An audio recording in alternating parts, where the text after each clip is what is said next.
Today, I am joined by Vince Everett Ellison to go through some of the biggest stories in the news. Vince, thank you so much for joining me.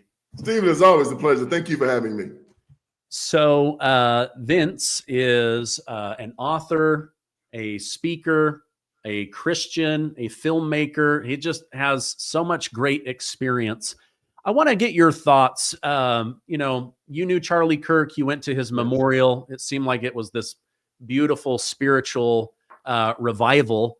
But then I go online and I see all these people saying Charlie Kirk was a racist because he said America needs to focus on marriage, focus on the nuclear family, and that the Black community's biggest issue was fathers outside of the home. Why? Help me understand why he's being called a racist. Well, the Democratic Party needs to keep Black people afraid. They need to keep them fearful. They need to keep them poor. And Charlie Kirk's message was a message of deliverance, of bringing yourself up, telling you that you are good enough to be an American. The Democrats don't ever want you to believe that. They want you to believe that you're oppressed. They want you to believe in white supremacy. And Charlie Kirk is telling them that that does not exist. Charlie Kirk had the nerve to look at Black people and tell them, you can do everything in America that I can do. See, and that's interesting because when I was a boy growing up, that's what I was taught. And in my generation, we thought that white supremacy was telling Black people that you can't do what I do. Now this new generation believes that there's something weird, that they want to walk around saying that white supremacy exists, when my generation said that white supremacy did not exist. Charlie Kirk was going out there telling them that it does not exist. The Democratic Party and the liberals need Black people to believe that it does exist. And they want you to discount Charlie, because if anybody researches Charlie Kirk and anybody looks at Charlie's videos, his speeches, and his debates, they'll see that Charlie Kirk was right on every issue. And I'm finding that to be true. If you go on TikTok, you're finding a lot of Black people who said, I'm researching Charlie Kirk, and I'm finding out I'm being lied to. Charlie Kirk was not a racist. He was that guy that would look at a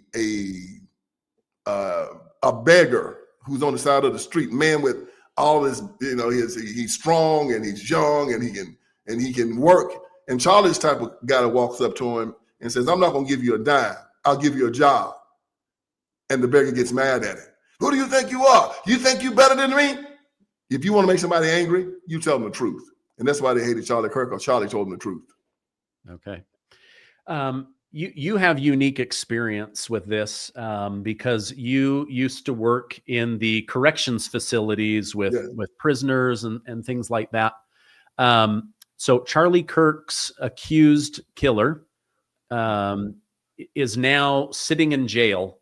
They say he's suicidal. Whenever they show him, he's in like this green vest that looks like it's controlling him. What is life like for Tyler Robinson right now as he waits to go through his trial? Well, I've talked about this a lot on my podcast, the Vince Everett Ellison Show. Tyler Robinson is in solitary confinement right now.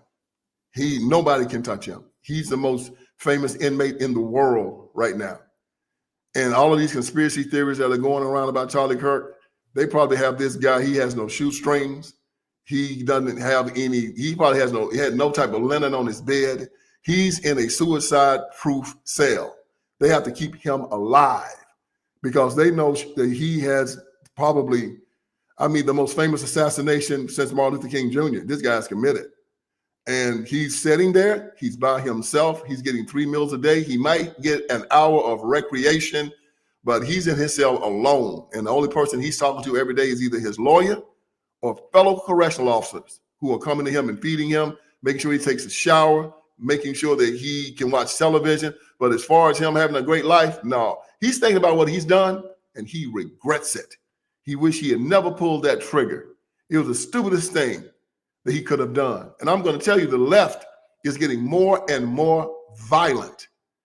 They act like they're crazy. I saw these these young white men go to the campus of Tennessee State University, just have a conversation. And they were ran off of the campus like they were Klan members. All the Black children got around them, screaming, cursing them, taking their signs down. They didn't sit down and have a dialogue. They acted like animals. And I'm amazed at this, because if you can defend yourself in an argument, sit down and have a discussion. That's what we do. I go on college campuses, and I've never had anything that weird happen to me. But at these black colleges, these young children do not have enough control to sit down and just defend their ideology. You know why? Because what they believe is indefensible. The Democratic Party and the left are nothing more than a cabal of perverts, liars, psychopaths, and anti-Christian bigots. And on these college campuses, they look like the hip hop awards and the Source Awards. They look like a bunch of thugs, hoes, and rappers. And when somebody sits down with them and tries to have a discussion with them about politics or why the black community is the way that it is, they cannot sit down and discuss it, because there's no rationale and no logic to why they do what they do. So now they've sent out a missive. There's a part of TPUSA called Blexit. It's a offshoot of the word Brexit, when Britain left the EU. So they call themselves Blexit, black people leaving the Democratic Party. Black exit. Yeah, black exit. And so they now plan to go to the HBCUs and sit down and try to have a discussion with these black children. People are putting out directives to black students, telling them, don't engage them. Don't talk to them. They're looking for viral moments. So don't have anything to do with them. If you see them come and run. Isn't that interesting? Stephen, that's like you going out to play football and the other team walks out on the field, and because they're bigger and stronger than you, your coach says, run! You can't defend yourself. I was expecting them to say, when these Blexit people come out there, you guys engage them and show them how wrong they are. Show them they have no argument. Show them how smart you are. Break their argument and show them that their MAGA ideology is wrong and that it's in error. This is your opportunity to show the world that MAGA is wrong. No, they say when they show up, run. That means they have no argument. And it shows you how stupid the left is. And that's why I'm glad I'm over here on the right, because I can't stand these people. Wow. Well, I can see maybe why they would want to run. This is Stephen Davis. He's a very good friend.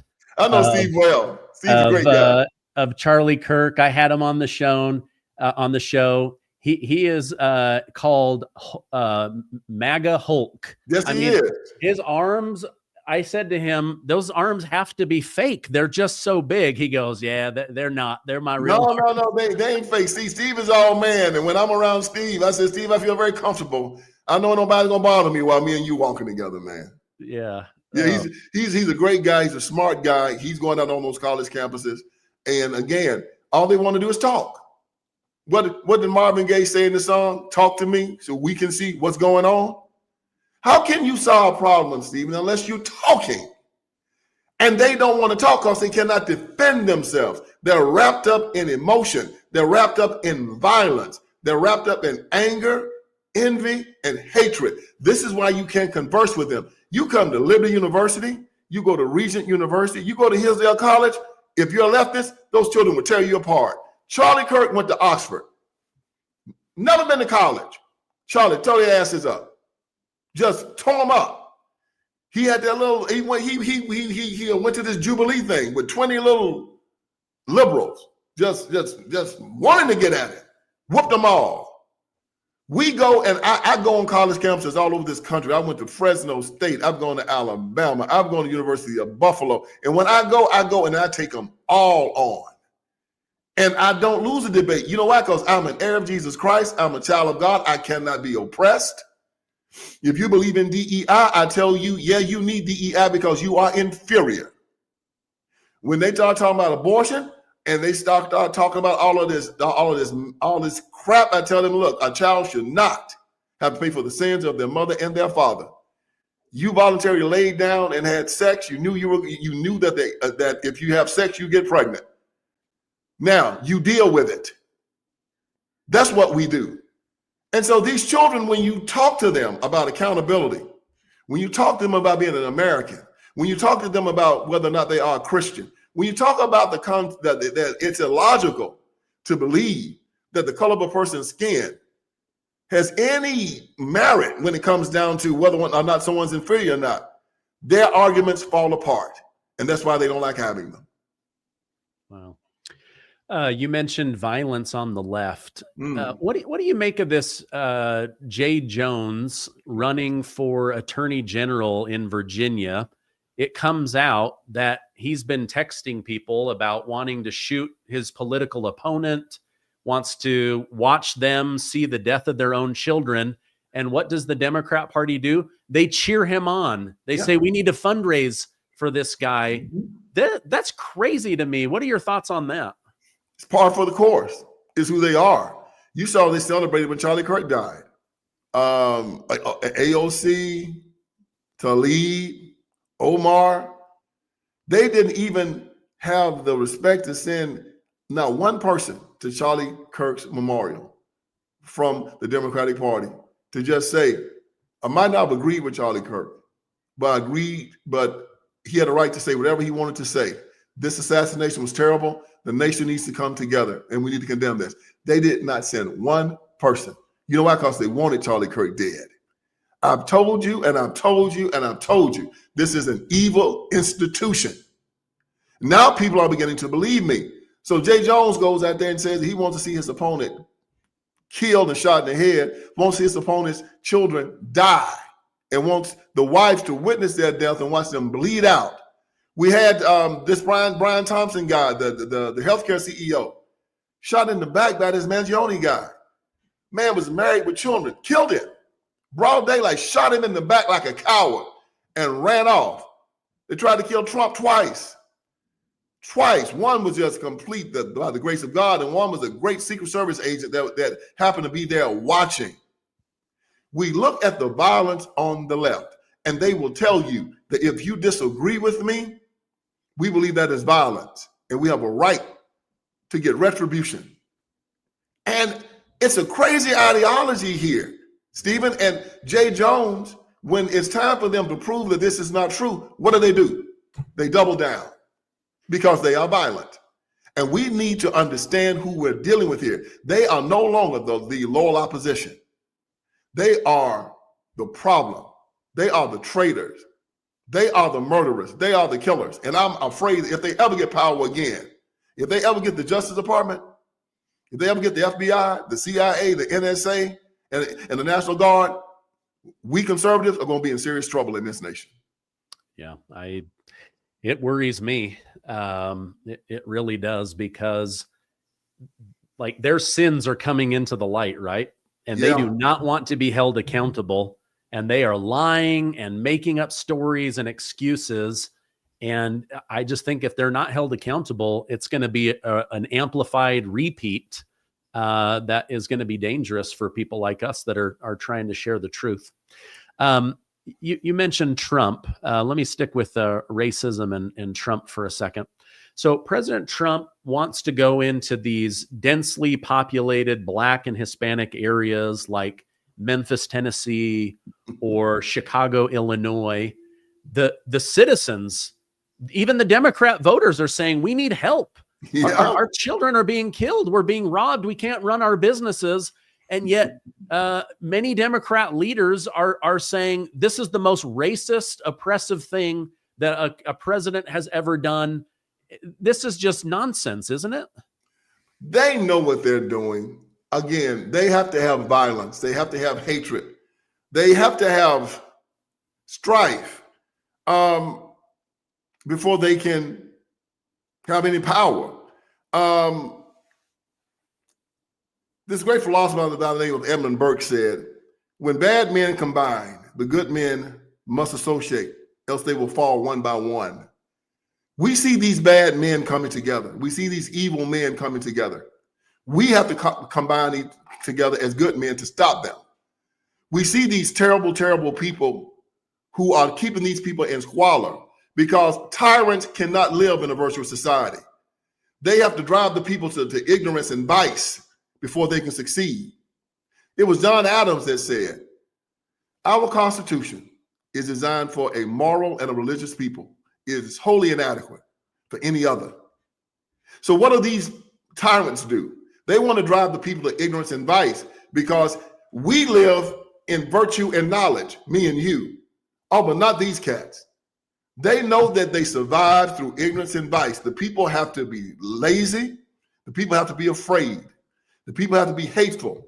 They have to be full of envy. And when Trump says, I'm going to go in and I'm going to put in the National Guard, and we're going to clear the streets of violence. We're going to clear the streets of vice. We're going to clear the streets of dope and drugs and fighting. We're going to put school choice in so these children can get a good education. The Democratic Party understands that if they ever turn those cities into the suburbs, the Democrats are gone. The only way they can survive is through violence, through vice, through ignorance, through hatred and envy. They have to isolate their people and convince them that America hates them, convince them they cannot make a living in America, convince them that they have to live like animals, and that the only way they can survive is through SNAP and through Section 8 and through some type of Medicaid, through government handouts. They have to convince them that the only way you can survive is through the Democratic Party. And if Trump comes in and convinces them otherwise, the Democrats are done. I'm excited to share with you guys an incredible scientific breakthrough to support our long-term health and wellness. C15 is the first essential fatty acid to be discovered in 90 years. And get this, studies have confirmed that it has 3 times better, broader, and safer application than omega-3 fatty acids. Now, Fatty 15 co-founder Dr. Stephanie Venn Watson discovered C15 while working with the U.S. Navy to continually improve the health and welfare of aging dolphins, of all things, right? Now, C15 works in multiple ways. It repairs age-related damage to cells, protects from future breakdown, boosts mitochondrial energy output. You're going to have more energy, healthier cells. It activates pathways in the body that help regulate sleep, mood, and naturally repair mechanisms that support overall health. This functionality leads to a myriad of exciting benefits now and as we get older, namely improved metabolic, liver, and heart health, smoother functioning joints, deeper sleep, healthier hair, skin, and nails. You guys, this is so important. As you age, almost every doctor has told me to start taking fish oil pills in order to get the omega-3 in me, right? But now, Fatty 15, through the Navy and medicine, they discovered something that is 3 times more powerful. Fatty 15 is on a mission to replenish your C15 levels and restore long-term health. You can get an additional 15% off their 90-day subscription starter kit by going to fatty15.com/Gardner and use code Gardner to get that discount. It's awesome. You guys are going to absolutely love it. Isn't that a characteristic of an abusive person, to make a spouse believe I'm the only one that will love you? I'm the Yes. only one that understands you. I have to be this way because of love. It's just like I see that as a characteristic of the Democrat Party. And something that just came to my mind is, you have this Ma'am Donnie character running for mayor in New York. He says, I'm going to set things right because we're going to heavily tax white neighborhoods. Mm-hmm. And people cheer and say, that's not racism. But then Trump says, we're going to go in and clean up crime in a black neighborhood. And they say, you are racist. It doesn't make any sense to my tiny little brain. Well, my first book was called The Iron Triangle.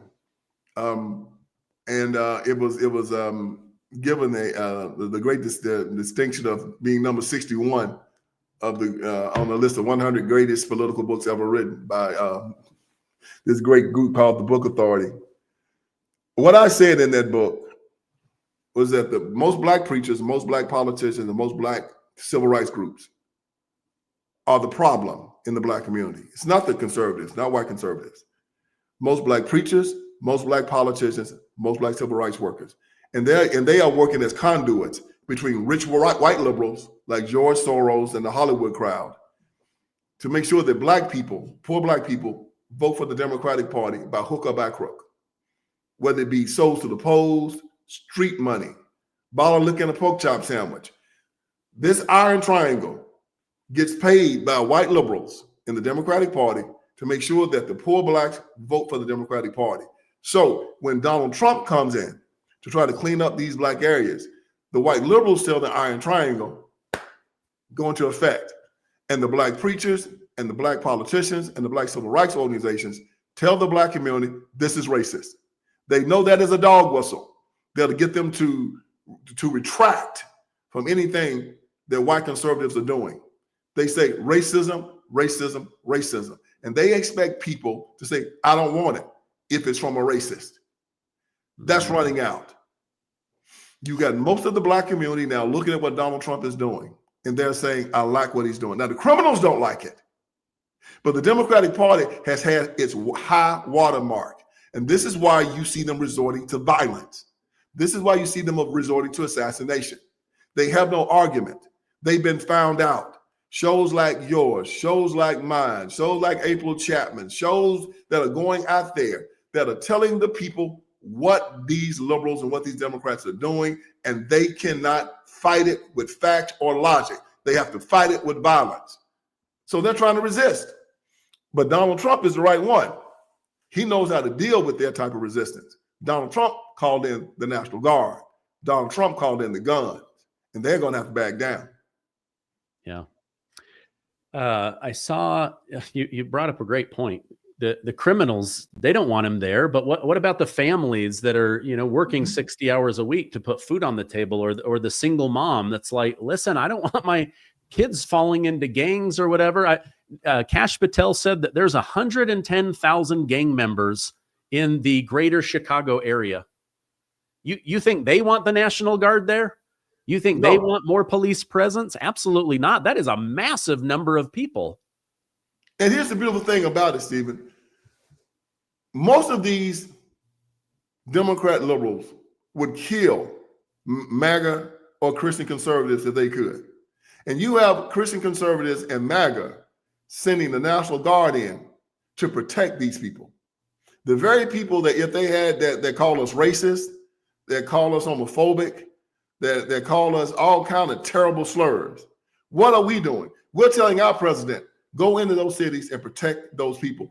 We want them to have school choice. We want them to be able to go out in their yards on a nice, cool day and sit down and have a glass of wine. We want them to be able to walk the streets at night without getting accosted. We want them to have jobs. We want them to have families. We want them to have home ownership. We are doing fine, and we're telling our government to go and help them. But what do to us? They call us out of our name. They call us racist. They call us Uncle Toms. And then they want to tax us. And when we take care of their medical bills, when we give them free schooling, when we pay for their police, when we pay for the drug rehabs, when we pay for their food, when we pay for their housing, they never say thank you. All they say is we want more.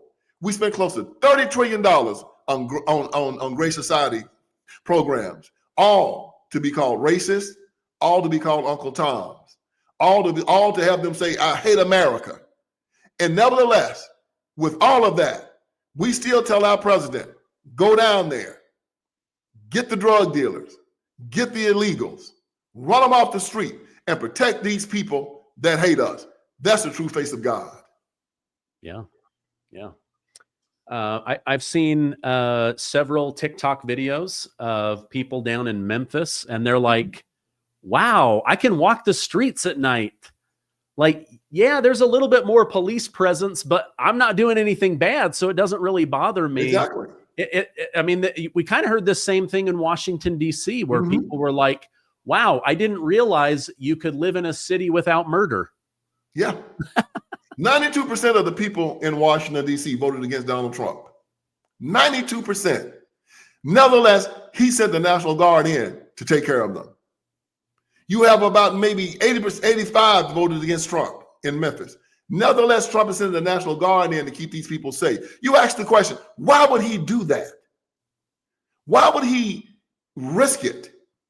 Why would he want to send the National Guard in to take care of people who basically call him a racist, said terrible things about him, basically wants to see him dead. But he says, no, I'm the president of the United States of America.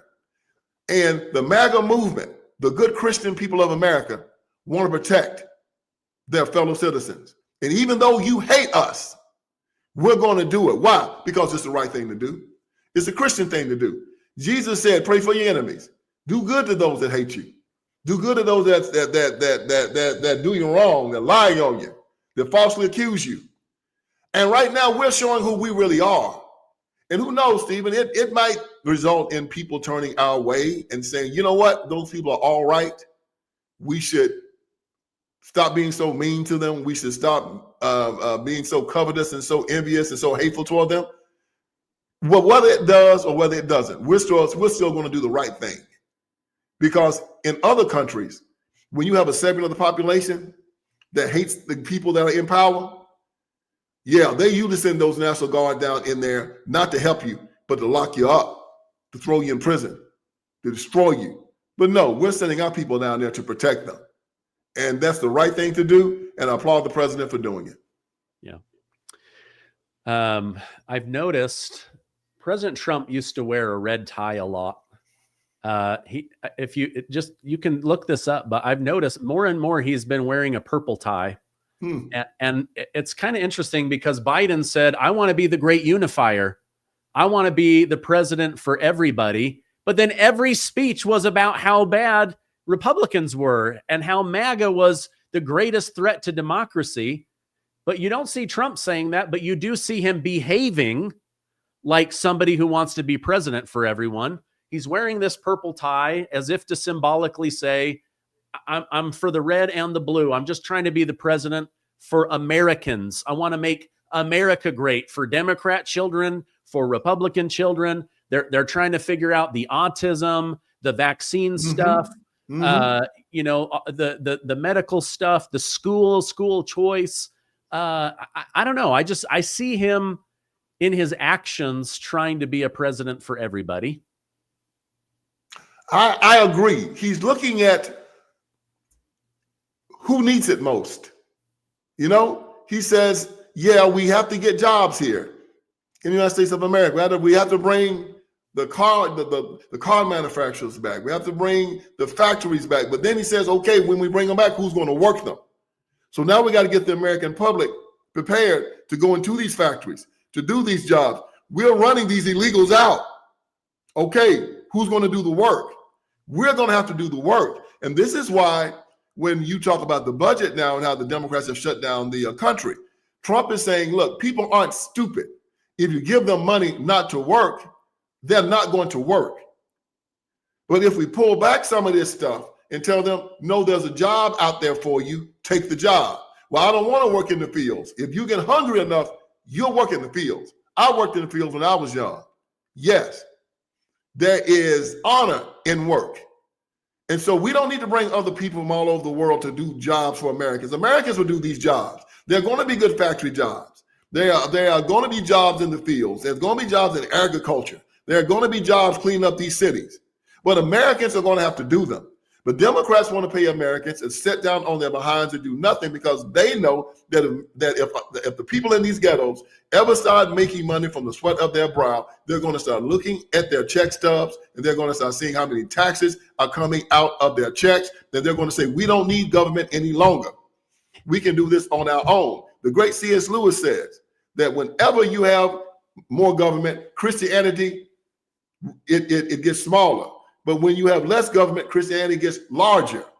And this is why conservatives like you and I want less government, because the smaller the government, the more Christianity. The more government, the less Christianity you have.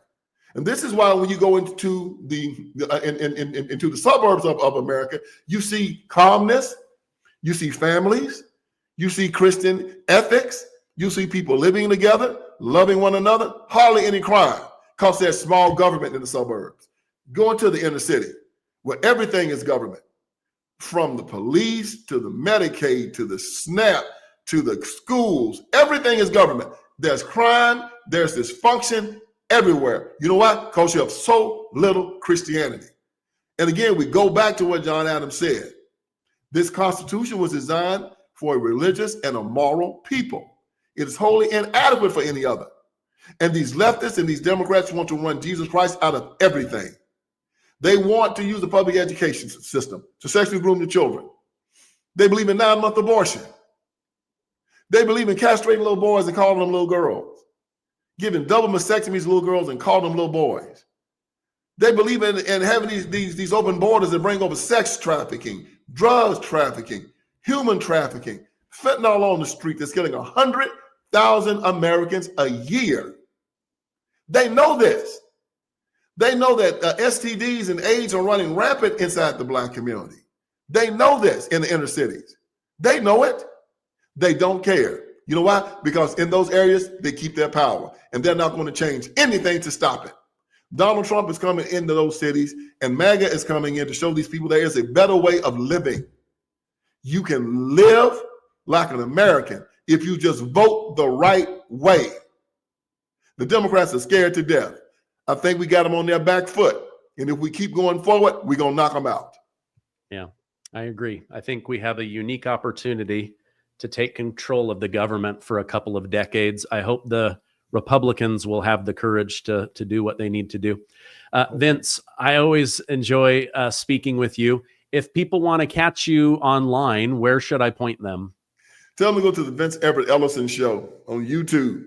Man, we're having a good time there. We drop content four times a week, and you can go to VinceSpeaksTruth.com. That's my website, VinceSpeaksTruth.com. You can find my 4 best-selling books. You can find my documentary. We got merch and everything there. Please help. You and I are still pressing this agenda. You know, Stephen, the cool thing is, for years, NBC, ABC, CBS, CNN, MSNBC, they control the airways. They control what the American people could see, what they could hear, and what they knew. And now with the advent of social media, yeah, there's some bad stuff out there, but it also allowed people like me and you to get out there and start giving the other side. And it's changed the game. We don't have to ask permission anymore. We don't have to be acknowledged by these people anymore. You have one of the most successful podcasts in the whole world, man. And it's there because you're doing good work. Your viewership is tremendous. Your subscribers are tremendous. And you have one of the most intelligent viewer bases in the whole United States of America. And they're there because you bring them the real thing, the real truth. And they're responding to it. And if we keep this going, Democrats don't have a chance. Because as I say again, they're a cabal of liars, perverts, psychopaths, anti-Christian bigots, thugs, hoes, and rappers. And there's one thing that's going on, one thing that's happening. But how you look at this is going to determine something. One thing is happening, and there's 2 ways to look at it. One is good and one bad. This one thing is this. The Democratic Party left is going to kill itself. It is killing itself. Now, that's either a good thing or a bad thing. It's a bad thing to me because I want to help these people. I want to see if we can encourage them to live good lives. But then it could be a good thing because some people say, I'm glad they're killing themselves because if they kill themselves, they're not going to harm me. They're going to take themselves out. But one thing is true, because of abortion, because of prison, because of murder, they are killing themselves. And this is why they need to bring all of these illegals in. And because of all of this crime, everybody to get their credit straight and get some money, they're getting the hell out of there. They're leaving LA. They're leaving Chicago. They're leaving Detroit. They're leaving New York. And they're coming down to these red states. They're coming to South Carolina. They're coming to Tennessee. They're coming to Florida. They're coming to Texas. And the Democratic Party is dying. America's not dying. The Democrats are dying. Abortion, murder, suicide, prison, it's taking them out. Yeah. Let's pray for them. Let's pray that they'll take this opportunity that we're giving them to straighten up their lives so they can live the true American dream. Yeah. Well, Vince, you're a gem. I appreciate your time. I'll put those direct links down below. Thank you so much. I hope you have a great rest of your day. Brother, it's my pleasure. Thank you, Stephen. Thank you.